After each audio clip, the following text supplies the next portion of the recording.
इच्छा के बिना अपने भक्त को छोड़ करके भी नहीं जाते, ऐसे भक्त के वर्णन में बन जाते हैं। बोल भक्ति महारानी की। भक्ति महारानी पहुंच गई। जहां पर भक्ति महारानी पहुंचती है वहां पर भगवान श्री नारायण भी पहुंचते हैं। तो भगवान ने देखा भक्ति महारानी पहुंच गई, आनंद नाम के तट पर भगवान के नाम की ध्वनि चल रही है, तो भगवान से भी नहीं रहा गया। अत वैष्णव चित्तेषु दृष्टा भक्ति अलौकिकीम निजलोकम प्रत्युज्य भगवान भक्तिवत्सल। भगवान भक्तिवत्सल अपने वैकुंठ धाम को छोड़ करके आनंद नाम के तट पर आ गए। और आनंद नाम के तट पर आगे तो भगवान के साथ में भगवान का परकर भी है। वनमाला भगवान पहने हुए हैं, घनश्याम जन का वर्ण है, पीतांबर पहने हुए भगवान, और त्रिरंग ललित उनकी दिव्य झांकी है। करोड़ों कामदेवों के समान भगवान सुंदर हैं। वर्णन करके बताते हैं, देखता आकाश से भगवान के ऊपर पुष्पों की वर्षा कर रहे हैं। देव सिद्ध गंधर्व आकाश से जय जय जय जय की ध्वनि कर रहे हैं। ऐसा वहां पर अलौकिक महिमा मुनीश्वरा सप्ताह जन्यों में विलोकितो मया मूरा सटो ये पक्षणोदा सर्वे निष्पात तमाम बंती। जिन्होंने ये पशु पक्षियों ने भी भागवत जी की पावन कथा को सुना, भगवान की परम ध्यान की अधिकारी बन गए। ऐसी ये भागवत की कथा है। बोले महाराज, ये भागवत की कथा इतनी पवित्र है, इस कथा को सुनने से कौन कौन लोग पवित्र हो जाते हैं। यहाँ पर वर्णन करके बताया सत कुमारों ने, ये मानवा पाप तस्त सर्वदा सदा दुराचार रता मार्गा क्रोधाग दगदा कुफलाष्ट कामना शब्दा है यज्ञेन करो परंतु। भागवत जी की जो कथा है ऐसी पावन ग्रंथ है ये। जो लोग पाप कर्म में रहते हैं, दुराचारी हैं, क्रोध की अग्नि में जलते रहते हैं और ईर्ष्या जल उनके जीवन में होती है, 5 प्रकार के जो पापी हैं, अगर भागवत की कथा श्रवण कर ले तो भगवान के धाम के अधिकारी बन जाते हैं। महाराज, ऐसा कभी हुआ है क्या? बोले हाँ। तो कहते हैं, यहाँ पर वर्णन करके बताते हैं कि आत्मदेव पुरे तस्मिन् सर्ववेद विशारदा सोजस्माति सुनिष्णातो द्वितीय भास्कर। एक तुंगभद्रा नदी तट के किनारे एक गांव है और वहां पर एक आत्मदेव नाम के ब्राह्मण रहते हैं। उनकी पत्नी का नाम है धुंधली।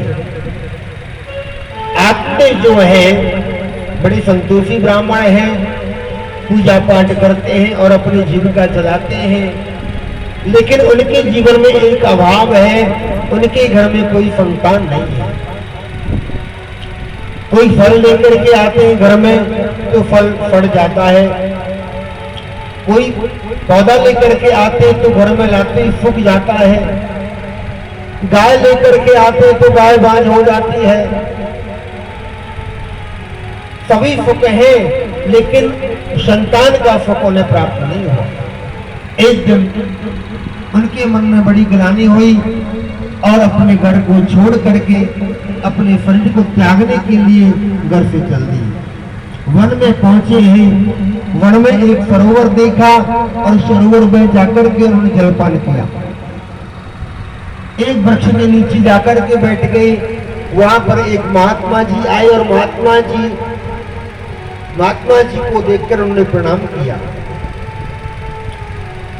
महात्मा जी ने पूछा, ब्राह्मण देवता, मुझे लगता है कि आप दुखी हो, क्या बात है? बोले महाराज,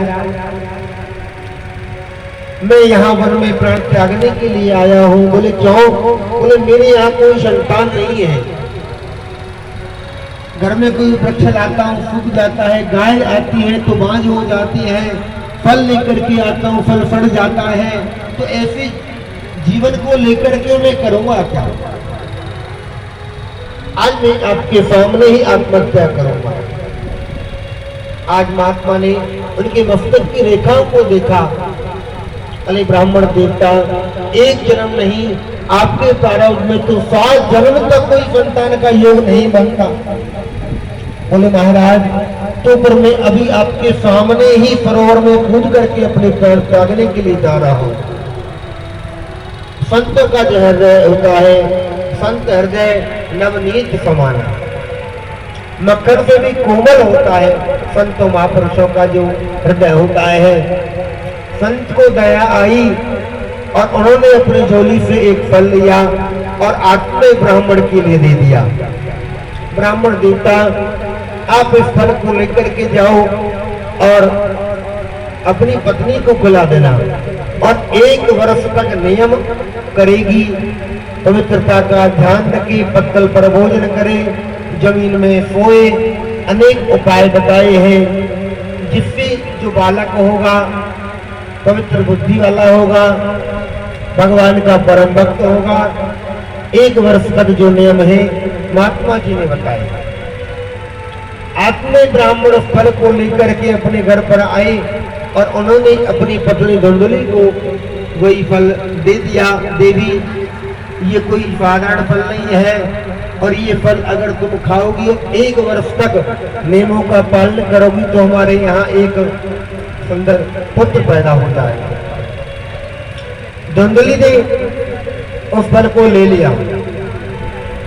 धुंधली की बहन उनके यहाँ पर आई है और धुंधली ने अपनी बहन को सारी बातें बताई कि ये संत का प्रसाद है और मैं इस फल को अगर खा लेती हूँ और मेरे पेट में अगर बालक आ गया तो मैं ना तो भोजन कर पाऊंगी ढंग से, और कहीं गांव में चोर लुटेरे डाकू आ गए तो मैं गर्भवती कैसे दौड़ पाऊंगी। मैं तो दौड़ भी नहीं पाऊंगी, अपने प्राणों की रक्षा नहीं कर पाऊंगी, और कहीं मेरे पेट में ये बालक इसने जन्म ही ना लिया, तदा में मरणम भवेत्, तब तो मैं मर ही जाऊंगी। अनेक प्रकार के कुतर्क उसके मन में आने लगे हैं। अनेक, मैं इस फल को नहीं खाऊंगी। उसने क्या किया, अपनी बहन के लिए बात करी है। तो बहन को एक बालक होने वाला है और बहन ने कहा इस फल को तुम गाय के लिए खिला दो, परीक्षा भी हो जाएगी। तो उस फल को धुंधली ने गाय के लिए खिला दिया। जब आत्मे ब्राह्मण ने पूछा धुंधली से कि आपने फल को खा लिया, बोले मैंने उस फल को खा लिया और गुप्त रूप से घर में रहने लगी है। जब बालक होने का समय आया तो उसकी बहन अपने पुत्र को धुंधली के लिए दे गई। धुंधली ने अपने पति से कहा कि मुझे सुखपूर्वक मेरे बालक का जन्म हुआ है। आत्मे ब्राह्मण को पता नहीं चला कि धुंधली ने मेरे साथ छल किया है। आत्मे ब्राह्मण बड़े प्रसन्न हुए। उसके 3 महीने बाद में गाय ने भी एक बालक को जन्म दिया, जिसकी मानव जैसी आकृति है लेकिन कान जो है वे गौ जैसे हैं। अब तो गांव के लोग बड़े सराहना करने लगे, अरे आत्मदेव तो बड़ा भाग्यशाली है, कहाँ तो इसके घर में किसी बालक का जन्म नहीं हुआ। अब तो गाय ने भी बालक का गाय के पेट से भी बालक का जन्म हुआ है। आज धंधकारी, आज दोनों बालक जब धीरे धीरे बड़े होने लगे तो आत्मदेव ने धुंधली से कहा कि मेरा नाम आत्मदेव है और मेरे बालक का नाम परमात्मा देव होगा। बोले मैंने अपने पेट में 9 महीने रखा, मेरा नाम धुंधली है, तो मेरे जो पुत्र हुआ है उसका नाम रहेगा धुंधकारी। तो धुंधली ने अपनी बहन से जो बालक लिया था गुप्त रीति से उसका नाम धुंधकार रखा गया, और गौ के जो पुत्र हुआ उसका नाम आत्मदेव ने गौकर्ण रखा। दोनों ही बड़े होने लगे। गोकर्ण पंडितों जानी धुंधकारी बात अलग। गोकर्ण जी जो है भगवान के परम भक्त हैं, पूजा पाठ करते हैं, वेदज्ञ हैं, वेदों शास्त्रों का अध्ययन करते हैं, धुंधकाली दुष्ट है। छोटे छोटे बालकों को लेकर के जाता है और कुएं में डाल देता है, धक्का लगा देता है। अनेक प्रकार के ऐसे ऐसे कर्म करता था जिससे माता पिता को कष्ट हो। रोजाना धुंधकारी की शिकायत थे घर में जब आने लगी तो आत्मदेव ब्राह्मण को बड़ा दुख हुआ और रोते रोते अपने जो पुत्र हैं गोकर्ण के पास में आए और गोकर्ण से कहा, गोकर्ण मैं क्या करूं, मैं क्या करूं, कहां जाऊं, इससे तो मैं पहले ही ठीक था। इस धुंधकार ने मेरे जीवन को नरक बना दिया।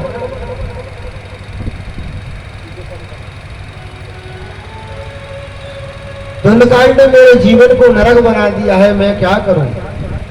ऐसा जब कहा तो सुंदर उपदेश दिया है गोकर्ण जी महाराज ने अपने पिता के लिए।